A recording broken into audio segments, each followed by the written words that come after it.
ನಮ್ಮ ಅಮ್ಮ ಇವತ್ತು ತಿಕ್ಕ ಮುಚ್ಕ ಹೋಗ್ಬಿಡ್ತು. ನಮಸ್ಕಾರ ಅಂತ ಮಸ್, ನಾನು ನಿಮ್ಮ ಮಂಡ್ಯ ಹುಡುಗ.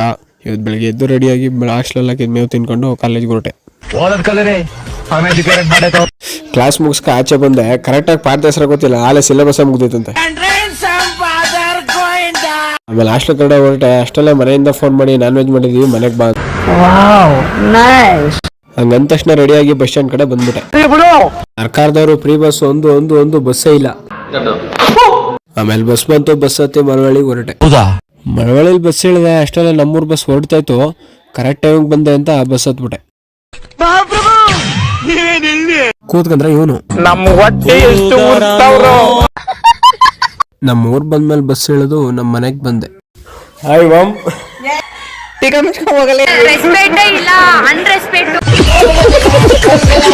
ಪಡೆ ತಂದ್ಬಿಟ್ಟವ್ರೆ. Congratulation brother. ಮನೇಲಿ ಹಾಕಿದ್ ಮಟನ್ ತಿನ್ಕೊಂಡು ನಮ್ ದೊಡ್ಡಮ್ಮವ್ರ ಮನೆಗೆ ಹೋದ್ರೆ ನಮ್ ದೊಡ್ಡಮ್ಮ ಕೋಳಿ ಕ್ಲೀನ್ ಮಾಡ್ತಿತ್ತು. ದೊಡ್ಡಮ್ಮವ್ರ ಮನೇಲಿ ಇನ್ನೊಂದ್ಸತಿ ಊಟ ಮಾಡ್ಕೊಂಡು ತಾಜ್ಕೊಂಡೆ. ಇವತ್ತು ವಿಡಿಯೋ ಇಷ್ಟ ಗೈಸ್, ನಾಳೆ ಸಿಗ್ತೀನಿ. ಬಾಯ್, ಸಪೋರ್ಟ್ ಮಾಡಿ. ಇಷ್ಟ ಹೇಳಕ್ ಇಷ್ಟಪಡ್ತೀನಿ. ಓಕೆ ಫ್ರೆಂಡ್, ಬಾಯ್.